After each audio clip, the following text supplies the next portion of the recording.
My name is Sydney Scott, Oh, and I'm Spencer Scott. and I am in the 7th grade at Temple Shalom of Norwalk, Connecticut.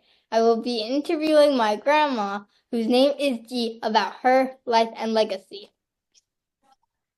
This interview is being recorded for the Oral History Archives of the Jewish Historical Society of Fairfield County, as well as our family archives.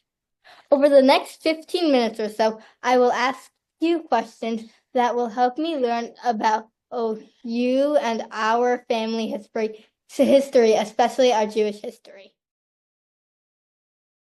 Yes, the conditions were not good for Jews in Europe at the time that most of them came over in the early 1900s, late 1800s, and I also have a chart for that for you. And Jews at that time were trying to fit into Christian society, that's called assimilation, and but life was difficult because they were persecuted, and I would say that this family on both sides, my father's and my mother's, came over in the late 1800s or early 1900s during that time. It used to be called Czechoslovakia. Now it's part of the Ukraine. But it was a small area of Czechoslovakia. They had a very strong Jewish culture. They lived with all their relatives lived within the same town or towns, and they were Orthodox. My father worked with his father. They had a cart and a horse, and they sold household goods to people in North Holland, in Friesland, in a small town named Harlingen. I was born in the labor camp, and they did not treat babies over there very kindly. If they found it, they killed it. So my father built a double attic, and the partisans sometimes would bring every other day some milk or something. My mother says I never cried, so I probably never saw the daylight, just to be fed and changed. So for a year I stayed in that double attic until we were liberated. You know why you guys left? We looked for freedom. My grandfather actually immigrated from Odessa, which at that time was Russian. And my grandmother originally was born in Poland, but she then immigrated to Palestine. And then they both came to the United States in 1904. On my father's side, they migrated from Germany. They came over sometime in the 1800s. They've been here a long time. On my mother's side, they came from Poland. And coincidentally, my mother was the first one in her family born in the United States. All of our family came here a long time ago, between the 1850s and the 1880s. That's a long time ago. Grandma Friedman, who was my mother's mother's mother, that's a lot of mothers, okay? She was here, and where she was living in Elizabeth, it was 1864, and Abraham Lincoln was campaigning for president. And she was telling me when I knew her that he saw her walking by in a parade in Elizabeth. It was really very interesting. My mother's family is from parts of what used to be Russia. The borders changed after the war. My grandmother came here as a 2-3-year-old, and she went to kindergarten actually in this country. My father's family is from parts of Poland, and they immigrated around 1912, before World War I. Her young life was difficult because when she was 4, World War I started, and her father had to go into the army, and she didn't see him for 4 years. And she also there was a lot of bombing going on where she lived, and she had to deal with that. But after World War I, for a number of years, things were pretty good and normal, and going to school. My parents immigrated from Vienna, Austria. My grandparents immigrated from Russia and Hungary, and Romania. After the war, my parents had some relatives in the United States, and they helped them come over, and they helped them set up a new life here. Who exactly brought them over? Do you know? Uncle Max, the American Red Cross. Some part of his family went through Colombia, Bogota, because not everybody could, there weren't enough, every country had quotas. So they came that way. But everybody ended up in the United States ultimately. And my father said, well, which was a dangerous thing to say, we're Jewish. They could have called the police, they could have been taken away, but that's what they said. And they talked a little more, and then the man said, we're leaving tomorrow, but before we leave, could we please meet at a certain location at a certain time? Now, that could have meant they were going to call the police, the Gestapo, or who knew what.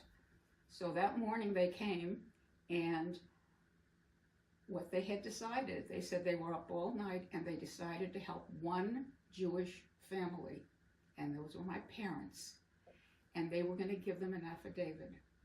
My mother, what I call Grandma Jan, she was very special. She was the best diver. She was rated number 1, 2, or 3 in the world from 1932 to 1938. In 1935, she was part of the Maccabee team that went to Palestine. And she not only swam and won all the medals there and came in first place in the diving and a lot of the swimming competition, but also won medals for running in the relays, because the American team was not a very big team, so they had to do a lot of different things. So she did that, and she was also that was a really big thing. But because of Hitler and the problems that were overseas, she didn't go to the 1936 Olympics, even though she had qualified. So she stayed home because they were afraid she would get hurt being Jewish. And the Germans the Olympics were in Germany that year.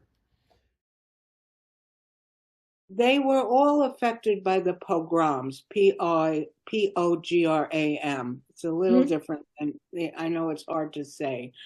But they all were affected by that because there was so much prejudice against Jews at the time. In terms of the Holocaust, by the time my parents and grandparents were all in this country. Not the Holocaust, but my grandfather, the reason my grandfather left Odessa was because of the Russian pogroms. He does remember being hidden by his nanny, who was not Jewish. When he knew the Russians were going to come through, she would hide them in her house. Wow. Your great-grandma and great-grandpa were Holocaust survivors. I lost my grandparents in the Holocaust, and I lost aunts and uncles in the Holocaust. So we're very much affected. The reason that we immigrated was that my parents and my brother lived through the Holocaust in World War II, and they wanted to start a new life and try to put all the terrible memories of the war and what they went through behind them. I lived in a family with 3 Holocaust survivors. My father was hidden in an attic for 3.5 years with his sisters, brother, parents, and an aunt. And my brother was a hidden child who was passed around and survived the war with a foster family. And my mother was in 14 concentration camps, which sounds unbelievable, but I have the list, and they're all the camps that you've heard of, and I'm sure you're learning about concentration camps, but she was in Auschwitz, Theresienstadt. My mother is the only person in her entire family who survived. The rest of her family were killed in the Holocaust. My father had two brothers who left Germany early and moved to Paraguay in South America. But my parents wanted to come to the United States, but it was very hard to get out. And what they needed was to find someone who could give them what was called an affidavit, which is basically something saying that someone in the United States, we will pay all the expenses of this person coming to the United States, but they didn't know anybody. But they were very lucky. Both my parents had to leave Vienna, Austria, because Hitler came in, and they were displaced and came to the United States through various means. But my mother lost some of her family in the Holocaust. My mother, your great Omi, was on the kinder transport. She was 12, and she was lucky enough. Do you know why they left? Because Hitler came in, and they had to leave quickly. So she lived in England with a foster family for 2 years.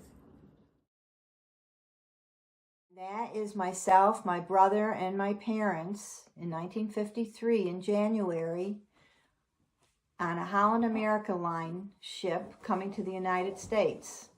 This is the Hanukkah menorah that my family had that we used when I was a little girl. Why is it special to you and our family? Do you know how old and where it came from? Well, it was probably bought someplace in New York City at some point. I believe my parents probably bought it. It was special to us because besides lighting the candles, it has a music box in it, and we always used to play the music box. This is a clock that we had a few dollars left. We didn't bring anything with us. No, we didn't have anything to bring. So we brought this clock with us, and because that was like a memory. It was just a reminder of what we brought with us from the United States. From USSR, sorry. This is a tallis that I wove for your dad for his bar mitzvah. So it's become the family tradition for me to weave the tali for each person that gets bar mitzvah or bat mitzvah. Why is this menorah so important? Well, this menorah we got from my father's mother. We called Nanny Ruth. Okay, her name was Ruth Berkowitz. And she was the president of the B'nai Abraham Women's Association. And she gave this to us when my mother and father first got married. And this is the original one that we've had in the family here for the last 50 years. There were 18 children among them. And my mother, so was part of a very large family. And she had to quit school in 6th grade so that she could work and bring home a little bit of money every Friday. In time, her father would wait on the corner of the block and take her earnings and go to the butcher and buy a chicken for Friday night dinner for the Sabbath. We went to synagogue, and my father, they did not keep kosher, but was very observant, loved everything about Judaism. The way the synagogue was structured, we spent 3 years in educational training for the Bomerster. And I learned a lot, getting up before a large group of people and citing the prayers and giving translations in our speech. It was very meaningful for me, and I do remember it quite well. I was a young girl. Things were very different. Even in the synagogue, girls were not allowed to go up on the bima.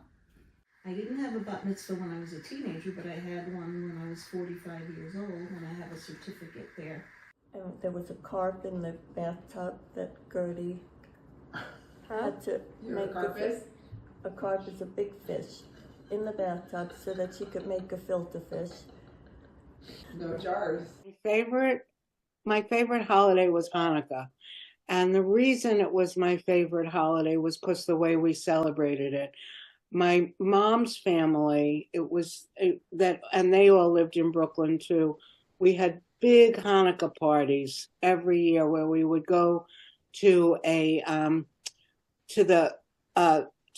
the recreation room in one of the synagogues. We used to celebrate Passover at my aunt's house, one of my mother's sisters. Now, my mother was one of 5 children, and my aunt married a man who was one of 11 children. So there were a lot of people in a small apartment in the Bronx. And we would do the entire Seder from beginning to end, every prayer in Hebrew and in English, every song, every glass of wine, and forever until we got to the meal. And then we had to keep going after the meal. And I just remember being there. Sometimes it was a school night. We didn't go to school the next day because we were there until like 10 o'clock at night when I was really a little kid. Every Friday night, my mother always lit the Shabbat candles, and Friday night dinner was always chicken soup and some sort of chicken dinner. My father's father, my grandfather, served in the First World War, and he was a prisoner of war for 7 years. So he did serve and then he was a prisoner of war. My father was an ensign in the Navy. He was in the Navy for about 5 years. And my mother worked as a secretary in the Navy. My dad was in the Navy during World War II, and he was really dedicated to. He really was very proud of the fact that he was a veteran, and he on Memorial Day and on Flag Day he would go to all the cemeteries and he'd put flags by all the graves of the fallen soldiers. My father was in the Army. Remember I showed you that picture? And his father, Peter, was in the military and for World War I guess it was. And my grandfather, Philip, was also served in World War I. My father was in World War II. You have to know that life is not a straight line, okay? It has its ups and its downs, its successes and its failures, and the important thing is how you deal with that. Number one, understand our history as Jews. That's really important. I think that it's been forgotten along the way, and it's really important to understand where we came from, our very, very long history, and I'm really, really, really glad that you're studying it. I'm very proud of you for that. Treasure each other, be kind to each other, realize that family is truly the most important thing that there is. I think the most important thing I can tell you is educate yourself. Education is the most important thing you could have, and nobody could ever take that away from you. Find something you love to do, and there's an old saying: if the work that you do is something you love, you're not a slave to your work. Your family will always be there for you, and they always have your best interest at heart, and they love you unconditionally. So, and you grow to appreciate that more and more as you get older. Always remember how much your family loves you. Stay off your cell phones all the time and YouTubes and videos. There's so much more to life. Read books.